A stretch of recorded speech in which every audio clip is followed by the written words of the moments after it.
नमस्कार, आप देख रहे हैं लाइव इंडिया हर पल। मैं हूं आपके साथ रेखा मिश्रा। झारखंड विधानसभा में आज वित्त मंत्री राधाकृष्ण किशोर ने राज्य सरकार का बजट पेश किया। 1,45,400 करोड़ का बजट वित्त मंत्री राधाकृष्ण किशोर ने सदन के अंदर पेश किया।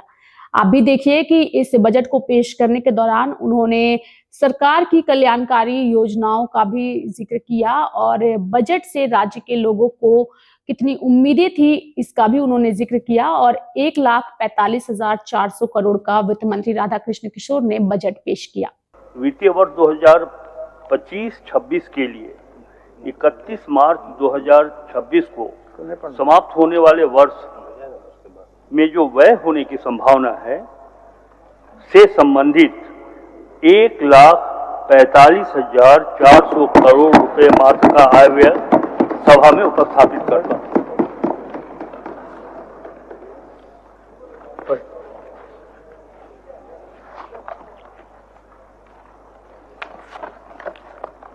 अध्यक्ष महोदय, आपको भी जोहार और आपके माध्यम से सदन के सभी सदस्यों को जोहार।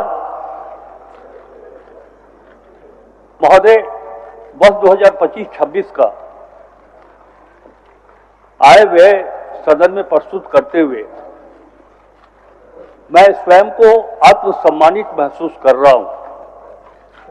महोदय, वित्तीय वर्ष 2025-26 का झारखंड राज्य का बजट आपकी अनुमति से सदन के पटल पर रखते हुए मुझे अति गौरव की अनुभूति हो रही है। मेरे 45 वर्षों के राजनीतिक जीवन में मेरे लिए पहला अवसर है जब वित्त मंत्री के रूप में गौरवशाली झारखंड राज्य के लिए सदन में मैं बजट प्रस्तुत कर रहा हूं। मुझे यह अवसर देने के लिए मैं संपूर्ण सदन, राज्य की जनता, अपने निर्वाचन क्षेत्र छतरपुर पाटन विधानसभा की जनता, अपनी पार्टी के शीर्ष नेता यथा मल्लिकार्जुन खड़गे जी, आदरणीय श्री राहुल गांधी जी, आदरणीय नेता श्रीमती सोनिया गांधी जी और राज्य के मुख्यमंत्री के प्रति आभार अभिव्यक्त करता हूं। अध्यक्ष महोदय, इस सदन की ओर से मैं वीर भूमि झारखंड के अमीर शहीद धरती आबा बिरसा मुंडा के साथ तिलका मांझी, वीर बुद्धू भगत, पोटो हो, सिद्धू कानू मुर्मू, चांद भैरव, फूल झानो, तेलंगा खड़िया, ठाकुर विश्वनाथ सहदेव, पांडे गणपत राय, नीलांबर पीतांबर और शेख भिखारी सहित सभी नाम अनाम वीर सपूतों को श्रद्धा सुमन अर्पित करता हूं, जिन्होंने देश के लिए सर्वस्व न्यौछावर कर एकता और अस्मिता की रक्षा की है। महोदय, मैं आज के इस दिन को 3 मार्च को इसलिए गौरव भरा दिन मानता हूं कि आज ही के दिन अर्थात 3 मार्च को देश के एक महान उद्योगपति जमशेदजी नौशेरवान जी टाटा का जन्म दिवस है। उनका मानना था कि आर्थिक स्वतंत्रता ही राजनीतिक स्वतंत्रता का आधार है। आज इस बजट प्रस्तुत करने के अवसर पर हम उन्हें भी याद करते हैं। महोदय, सर्वविदित है कि 15 नवंबर 2000 को बिहार राज्य से अलग होकर झारखंड भारतवर्ष का 28वां राज्य बना। अलग झारखंड राज्य के निर्माण के लिए बड़ी कुर्बानियां देनी पड़ी थी। दिशम गुरु श्री शिबू सोरेन जी, केंद्रीय कांग्रेस के नेतृत्व तथा अन्य राजनीतिक संगठनों के बिना झारखंड राज्य का निर्माण कदापि संभव नहीं था। अध्यक्ष महोदय, अफसोस की बात यह है कि जिन उद्देश्यों को लेकर झारखंड राज्य का निर्माण हुआ था, राज्य निर्माण के प्रारंभिक तथा मध्यकाल में सत्ता की बागडोर संभालने वाले नेतृत्व के समक्ष दृष्टि अभाव के कारण वह उद्देश्य पूरा नहीं हो सका। महोदय, अध्यक्ष महोदय, प्रायः देखा जाता है कि विपत्तियों के समय मनुष्यों में आत्मबल की कमी आ जाती है, चाहे वह विपत्ति सामाजिक, प्राकृतिक, आर्थिक अथवा राजनीतिक क्यों ना हो। महोदय, संपूर्ण झारखंड जनता जानता है कि राज्य के मुख्यमंत्री श्री हेमंत सोरेन जी दिल में कसक लिए हुए राज्य निर्माण के उद्देश्यों को पूरा करने की दिशा में आगे बढ़ रहे थे, तभी उन्हें सुनियोजित राजनीतिक झंझावतों से गुजरना पड़ा था, परंतु वह तनिक भी विचलित नहीं हुए। उन्होंने अपने आत्मबल एवं विश्वास से लबरेज मुख्यमंत्री श्री हेमंत सोरेन जी के लिए युवा कवि श्री स्वयं श्रीवास्तव की 4 पंक्तियां मैं समर्पित करता हूं महोदय। स्वयं श्रीवास्तव जी की ये 4 पंक्तियां हम सबों को, हमारे मुख्यमंत्री को काफी प्रेरित करती है। जब डर पता चला तभी ताकत पता चली, सीने में आग सीने की हिम्मत पता चली, शर्तों पे तेरी बिकने से इनकार कर दिया, तब जाके अपने आप की कीमत पता चली और उसका परिणाम है कि हम सब यहां हैं। महोदय, अब वह राज्य की जनता के विश्वास एवं युवा जननायक माननीय मुख्यमंत्री श्री हेमंत सोरेन जी के नेतृत्व में इंडिया गठबंधन को प्रचंड बहुमत प्राप्त हुआ है। जनता के इस विश्वास का मुख्य कारण महागठबंधन सरकार का 5 वर्ष का कार्य एवं आगामी 5 वर्ष के लिए घोषणा पत्र रहा है। इस घोषणा पत्र के माध्यम से लिए गए निर्णयों को चरणबद्ध तरीके से लागू करने के लिए सरकार संकल्पित है। महोदय, राज्य में बिना अतिरिक्त कर लगाए राजस्व संग्रहण को बढ़ाने के लिए वित्त विभाग के साथ मुख्य राजस्व संग्रहण विभागों की राजस्व संवर्धन समिति बनाई गई, जिसके माध्यम से राजस्व वृद्धि के लिए प्रयास किया जा रहा है। मान्यवर विभागों को आगामी वित्तीय वर्ष में बजट का प्रावधान किया जाना प्राथमिकता नहीं है, बल्कि प्रोस्पेक्टिव प्लानिंग के तहत वर्षवार कार्य योजना तैयार कर कार्य किया जाएगा। ये हम आपके माध्यम से सदस्य को विश्वास दिलाते हैं। चालू योजना का आउटकम तथा क्रिटिकल गैप भरने के संबंध में भी हमारी सरकार विचार कर रही है। माननीय अध्यक्ष महोदय, राज्य के संसाधन सीमित है। सिर्फ राज्यांश एवं केंद्रांश मद की राशि से विकास एवं आधारभूत संरचना का निर्माण संभव नहीं है। अन्य स्रोतों यथा पब्लिक प्राइवेट पार्टनरशिप, CSR एवं अन्य बाह्य एजेंसियों के माध्यम से फंडिंग प्राप्त करने हेतु एजेंसियों को चिन्हित किया जाएगा। संबंधित नोडल विभाग के अंतर्गत PPP सेल तथा CSR सेल को क्रियाशील किया जाएगा। राज्य एवं जिला स्तर पर कॉर्पोरेट कंपनियों के साथ समन्वय स्थापित कर CSR मद से राशि प्राप्त की जाएगी। मान्यवर, राज्य के लगभग 80% विद्यार्थी राज्य के सरकारी विद्यालयों में नामांकित हैं। अतः सरकार सरकारी विद्यालयों के विस्तार एवं सुदृढ़ीकरण हेतु कृत संकल्पित है।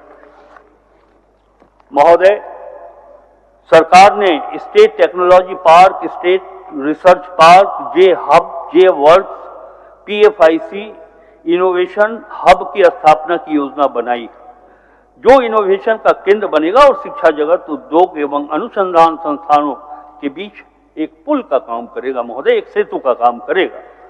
महोदय, झारखंड में पर्यटन विकास की असीम संभावनाएं, जो राज्य के अतिरिक्त राजस्व संसाधन एवं अतिरिक्त रोजगार सृजन का एक महत्वपूर्ण स्रोत बन सकता है। इस विजन के साथ, इस दृष्टि के साथ श्री हेमंत सोरेन की सरकार राज्य में विभिन्न स्थलों जैसे बेतला, मंडल, मलय, केचकी, मारोमार, बूढ़ाघाट, नेतरहाट, सुग्गा बांध तथा अन्य प्रमंडलों में टूरिस्ट सर्किट की योजना पर कार्य कर रही है। महोदय, जिला भ्रमण के दौरान ये देखा गया है कि कई सरकारी भवन जो उपयोग में नहीं है और वर्षों से उपयोग में नहीं, इन भवनों को बेहतर उपयोग हेतु कार्य किया जाएगा। भविष्य में सरकारी भवन निर्माण करने से पूर्व उसकी उपयोगिता तथा सड़क से कनेक्टिविटी को ध्यान में रखा जाएगा। महोदय, माननीय महोदय, 1,36,000 करोड़ रुपए royalty payable on vast call, इस बजट भाषण के माध्यम से मैं वो ब्रेकअप भी दे रहा हूं अध्यक्ष महोदय। Dues of common cause judgement and dues of government land acquisition मद में भारत सरकार के पास लंबित है। माननीय मुख्यमंत्री के द्वारा बार बार केंद्र सरकार से यह राशि उपलब्ध कराने का अनुरोध किया जा रहा है। यदि आवश्यक हुआ तो हम कानूनी कार्रवाई भी करेंगे। महोदय, ये झारखंड का पैसा है, झारखंड का पैसा हेमंत सोरेन की सरकार लेकर रहेगी। मैं इस बजट भाषण के माध्यम से सदन को ये विश्वास दिलाना चाहता हूं। महोदय, प्रत्येक वित्तीय वर्ष के बजट में केंद्रीय सेक्टर योजना एवं केंद्र प्रायोजित योजना के लिए राशि का प्रावधान किया जाता है, परंतु केंद्र सरकार के द्वारा केंद्रांश मद की राशि कम उपलब्ध कराई जा रही है। फलस्वरूप राज्य का योजना बजट बड़ा होने के बावजूद केंद्रांश मद से राशि प्राप्त नहीं होने के कारण व्यय का प्रतिशत कम हो जाता है। आगामी वित्तीय वर्ष में केंद्रांश मद में लगभग 17,057 करोड़ 10,10,000 रुपये का प्रावधान किया गया। सभी विभाग केंद्रांश मद की राशि प्राप्त करने हेतु स्थानीय आयुक्त नई दिल्ली के माध्यम से भारत सरकार के मंत्रालयों से समन्वय स्थापित कर राशि प्राप्त करने का भरपूर प्रयास किया जा रहा है। अध्यक्ष महोदय, हमारी गठबंधन की सरकार ने वर्ष 2022-23 के लिए हमर अपना बजट पोर्टल के माध्यम से एक नवाचारी प्रयोग प्रस्तुत किया था महोदय, जिसमें झारखंड वासियों की उत्साहवर्धक भागीदारी हुई थी। उक्त क्रम में कई उपयोगी एवं महत्वपूर्ण सुझाव प्राप्त हुए, जिसमें से कई एक सुझाव बजट में सम्मिलित भी किए गए। इन प्रयोगों को जारी रखते हुए वर्ष 2025-26 के लिए माननीय मुख्यमंत्री जी के नेतृत्व में हमने इसे जनमन की ओर से करीब लाते हुए अबुआ बजट का नाम दिया है महोदय। विभिन्न बजट गोष्ठियों में सरकार, राज्य और राज्य के बाहर के विद्वानों, अर्थशास्त्रियों, बुद्धिजीवियों के साथ साथ झारखंड की आम जनता, विशेषकर युवा पीढ़ी की भागीदारी भी सुनिश्चित की है महोदय। माननीय श्री हेमंत सोरेन जी के नेतृत्व में इंडिया गठबंधन की सरकार बिना रुके बिना डिगे झारखंड की जनता की सामाजिक एवं आर्थिक विकास के लिए श्री पीयूष मिश्रा जी की निम्न पंक्तियों से प्रेरित होकर हम आगे बढ़ रहे हैं। वो पंक्तियां हैं, हम जिस गति से हैं चले उस गति को पाएंगे, हम जिस गति से हैं चले उस गति को पाएंगे, आप फूल सूंघते रहे तो किस गति को जाएंगे। सरकार के जिस पर तेज हो और हाथ में हो धनुष बाण, वीर उसको बोलते जो बूढ़ा हो या जवान। रण में जाकर खड़ा हो तू चक्रव्यूह को तोड़ दे, मौत को भी मात दे और दुश्मनों को मरोड़ दे। महोदय, इसी प्रेरणा के साथ हमारी सरकार आगे बढ़ रही। महोदय, विषम आर्थिक चुनौतियां हमारे सामने रही, बावजूद हमने अर्थव्यवस्था को सुदृढ़ करने के साथ साथ उनका ध्यान रखा है। जो अपनी आवाज उठाने में सक्षम नहीं है, हमने विकास की राह में अंतिम पंक्ति के व्यक्तियों को आगे लाने का प्रयास किया है।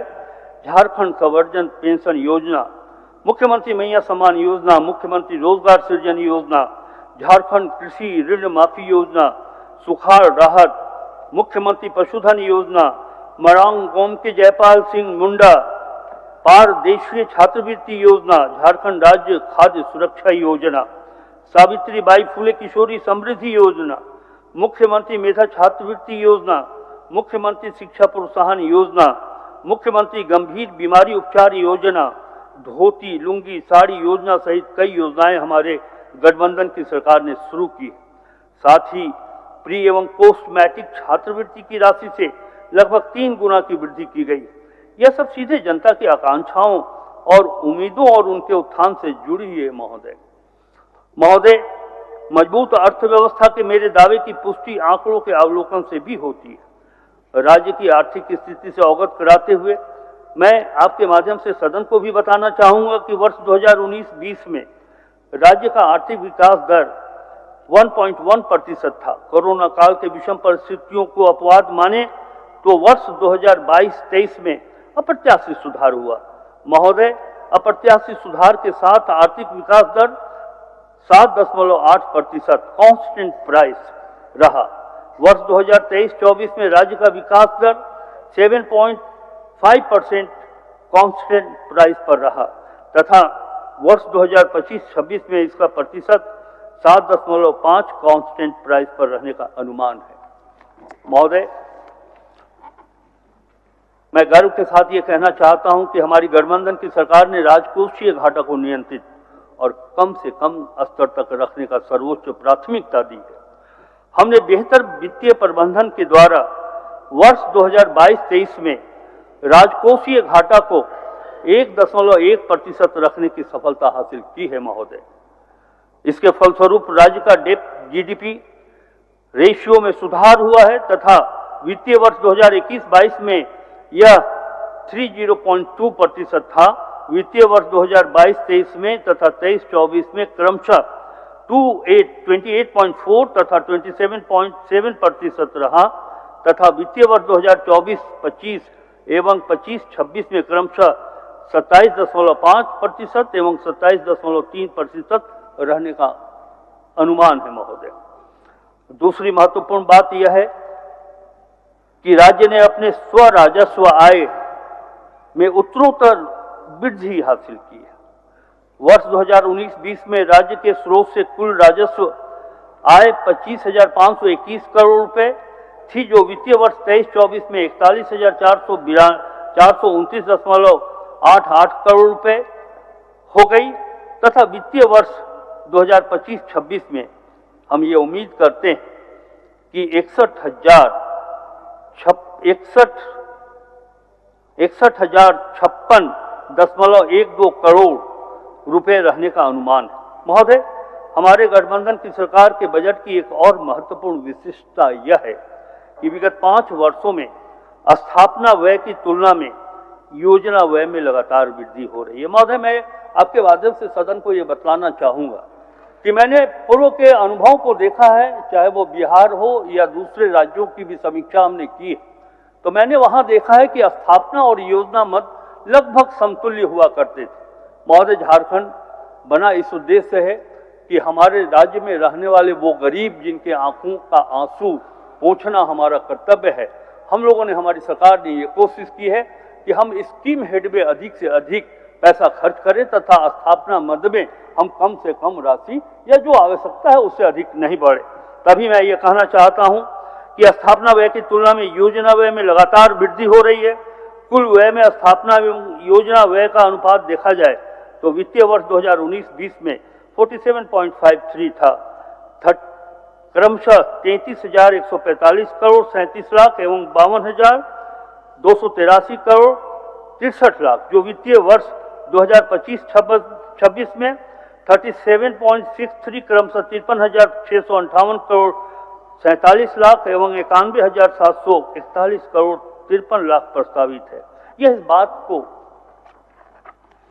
इंगित करता है महोदय कि वर्तमान सरकार की स्थापना व्यय की तुलना में राज्य के विकास कार्यों को हमारी सरकार प्राथमिकता दे रही है। हेमंत सोरेन की सरकार ये चाहती है कि अंतिम पंक्ति में बैठे हुए लोग कैसे सामाजिक आर्थिक दृष्टिकोण से आगे बढ़ें।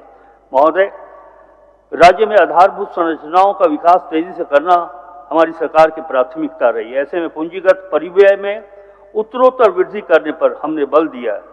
वित्तीय वर्ष 2024-25 में पूंजीगत परिव्यय के पुनरीक्षित बजट पर 9.06% की वृद्धि के साथ 25,720.41 करोड़ रुपए पूंजीगत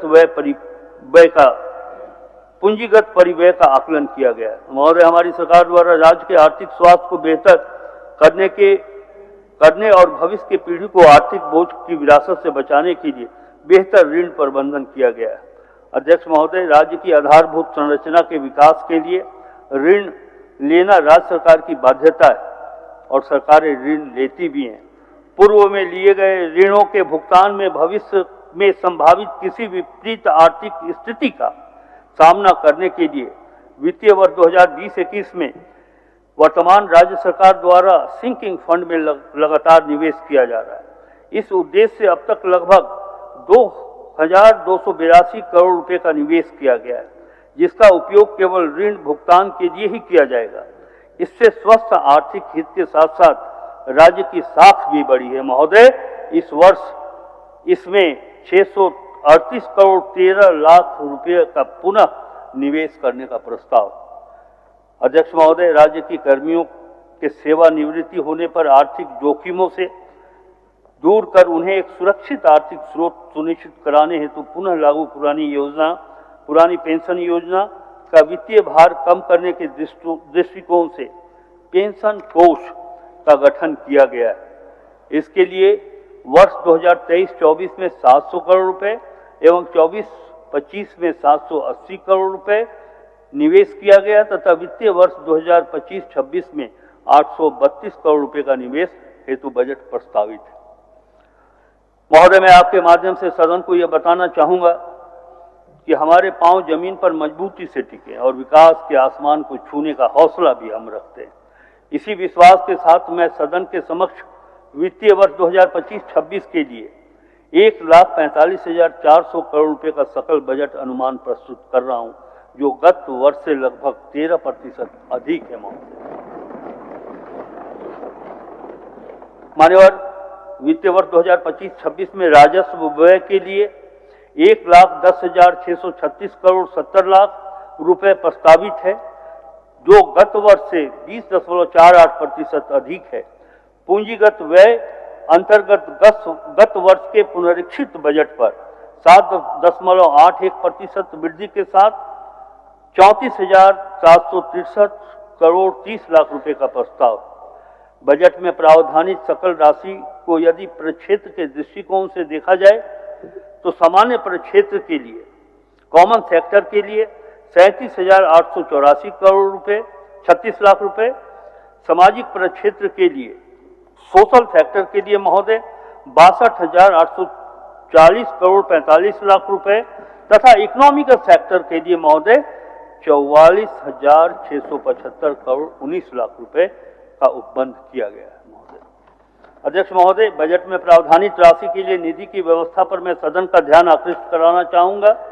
राज्य को अपने कर स्टेट ओन टैक्स के माध्यम से 35,200 करोड़ रुपए तथा गैर कर राजस्व से 25,856 करोड़ रुपए 12 लाख रुपए तथा केंद्रीय सहायता 17,057 करोड़ 10 लाख रुपए तथा केंद्रीय करों में जो राज्य की हिस्सेदारी के रूप में राशि मिलनी है अनुमानित है 47,040 करोड़ 22 लाख रुपए तथा पब्लिक लोन से लोक ऋण से 20,000 करोड़ रुपए एवं उधार तथा अग्रिम की वसूली 246.56 करोड़ रुपए होने का अनुमान है। महोदय, ये एक अच्छा वित्तीय प्रबंधन का प्रमाण 32,093 करोड़ रुपए था, जो वर्ष 2001 और 2004-05 के बीच 12.5% की औसत वार्षिक दर से बढ़ा है और वर्ष 2004-05 और 2011-12 के बीच 12.4% की औसत वार्षिक दर से बढ़ा है। महोदय, वर्ष 2011-12 से 22-23 के बीच राज्य की मौजूदा कीमतों पर जीएसडीपी 9.1% की औसत वार्षिक औसत दर से बढ़ा है। इस अवधि के दौरान वर्ष 2015-16 में कमजोर मानसून, वर्ष 2019-20 में आर्थिक मंदी तथा वर्ष 2020-21 में कोविड महामारी का विकास दर पर प्रतिकूल प्रभाव पड़ा था।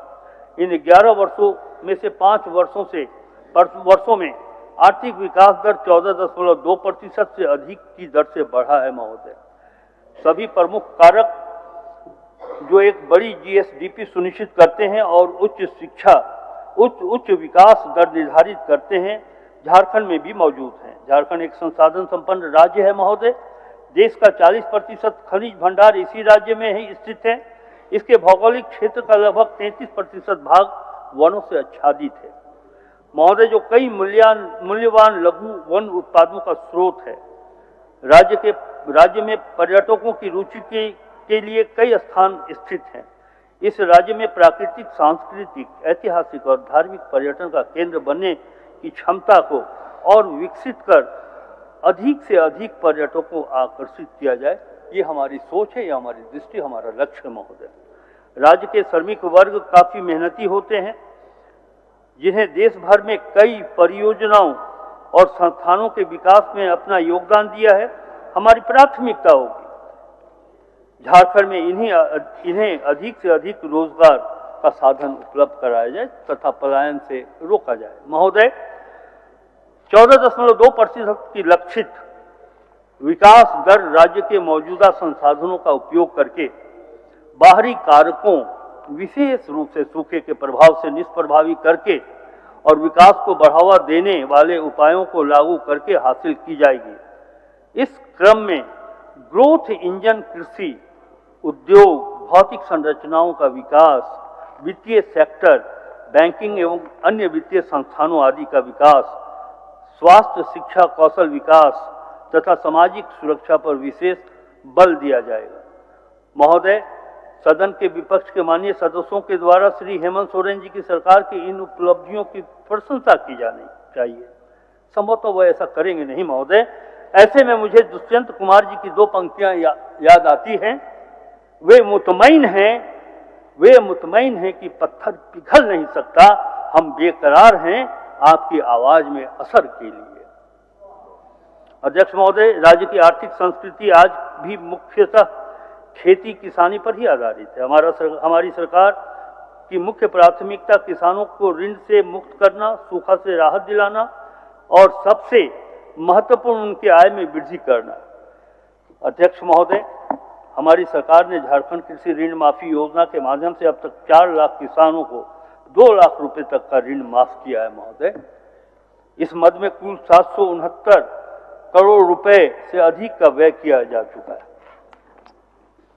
महोदय, वित्तीय वर्ष 2024-25 में मृदा एवं जल संरक्षण के क्षेत्र में बंजर भूमि राइस फैलो उपयोजना एवं जल निधि उपयोजना के अंतर्गत 1200 सरकारी निजी तालाबों का गहरीकरण जीर्णोद्धार कराया जा रहा है, जिसके माध्यम से कृषि कार्य हेतु 9,600 12,000 हेक्टेयर भूमि में अतिरिक्त सिंचाई सुविधा उपलब्ध होगी महोदय।